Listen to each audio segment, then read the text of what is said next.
Today, I want to talk about something I think people are getting a little confused about. The idea that there's just one interest rate story happening in Canada. And clearly there isn't. There are actually two separate stories running at the same time, driven by two completely different forces. And mixing them up can lead you to the wrong conclusion about making the right decision on your own mortgage. So whether you're on a variable rate watching the Bank of Canada, or you're weighing a fixed rate renewal and watching the bond yields climb, stick around because this episode is going to help you read between the lines of all this speculation that's out there right now. Let's begin.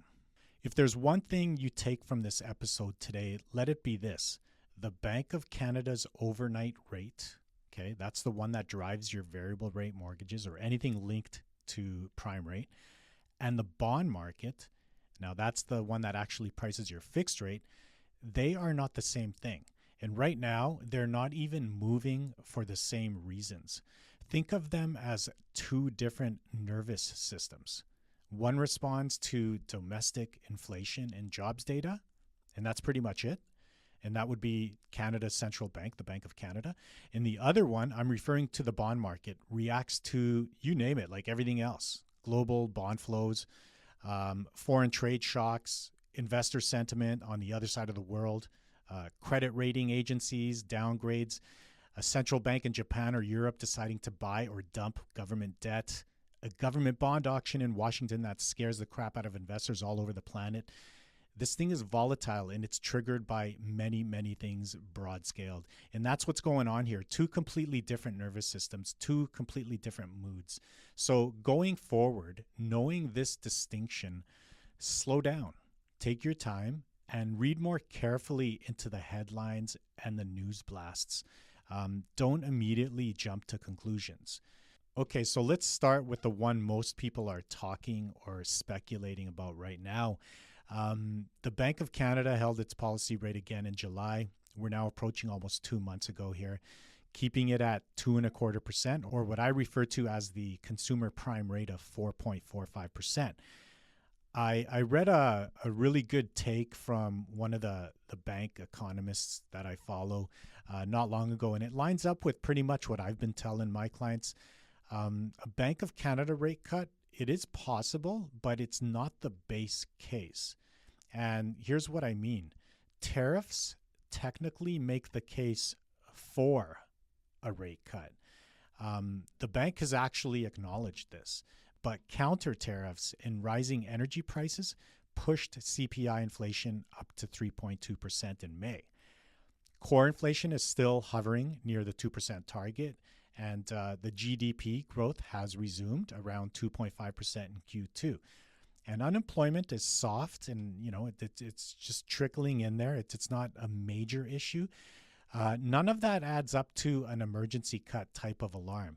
It's more like, stay parked, stay put. And if anything, this tariff turbulence is more likely to delay a future hike than to cause a cut sooner. The bank's next decision is September the 2nd, and as of today, the market implied odds of a cut are sitting under 10%, so around, I think, just under 7%.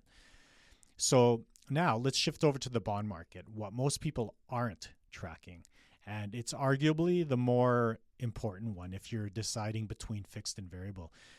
Back on July the 2nd, CUSMA's 6-year review point, the U.S. declined to do a standard renewal and shifted instead to these annual rolling reviews. That put roughly 90% of Canadian exports into year-to-year uncertainty. Talks kept deteriorating through the summer, and this last weekend they broke down entirely. So here we are this week. Things went sideways in the 11th hour, and boom, the trade war continues onward.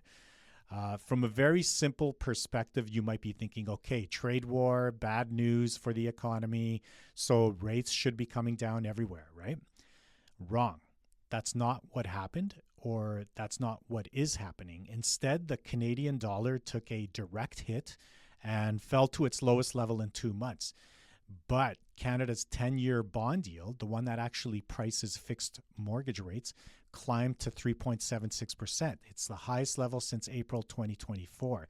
And here's the key part. That spike isn't really about the trade fight at all. It's happening mostly because of a broader global bond sell-off. U.S. Treasury yields have been climbing on their own, pushed up by growing government deficits and sticky inflation concerns. And Canadian yields tend to move in lockstep with U.S. yields because global bond investors treat them as close substitutes. So when American bonds get pushed higher, ours get dragged along for the ride, almost regardless of what's happening in the trade conflict right now. So here's the recap on this. The currency reacted to the trade war.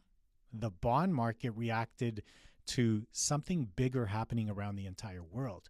The trade war is still adding real volatility on top of that, but it mostly showing up in how many future Bank of Canada rate hikes the traders expect. Not in the actual 10-year yield itself. So those are two different things. One's a bet on what the bank might do next year, the Bank of Canada, but the other is what global investors are demanding today to hold long-term government debt, which affects mortgage interest rates, the fixed rates. And this is what's driving the fixed rate spike right now. So here's how I see this. If you're on variable, you're tracking the Bank of Canada story, and that story currently points to a, we're holding kind of a call with a possible delayed hike, but not really a cut. And if you're weighing a fixed rate, weighing on a fixed rate mortgage right now, you're tracking the bond market story. And that story is currently pointed in the other direction with yields elevated near 2-year highs, mostly because of global forces, but now layered with this fresh trade driven volatility. So like I mentioned before, I think a lot of people are assuming that both stories are moving together, but they're not. Okay, so just knowing this distinction should give you a better basis to make the right decision for yourself. Because if you're treating them as the same story, that's how you might end up making the wrong call on your mortgage product selection. Okay, so I'll leave it like this. There isn't one interest rate story right now. There are two, and they're not pointing the same direction. The Bank of Canada looks parked for now, while the bond market that actually prices your fixed rate is being pushed around by global forces, plus a fresh dose of the recent trade war volatility. If you're having a hard time trying to decide between variable and fixed or timing your renewal around where you think things are headed, give me a call and I can give you some real numbers and outlooks to ponder. All right, that's all I got for today. Call or text me anytime to discuss this episode or others in greater detail, especially if you're in British Columbia or Alberta, as I'm licensed to service these specific provinces. Call or text me at 604-800-9593, or you can get me on WhatsApp, or just go ahead and link up to my website, homefinancingsolutions.ca, where you'll find my complete catalog of past blogs and podcast episodes. And one more thing, check out my award-winning mortgage app. It's embedded somewhere in the notes or profile section from where you are listening to or viewing this. This thing is amazing. It comes equipped with tons of calculators, market interest rates, and every other thing you can imagine. It even enables you to do a snap pre-qualification on yourself. You got to check it out. Give it a try. Thank you again for tuning into Mortgagenomics Canada. Stay well, everyone. Talk again soon.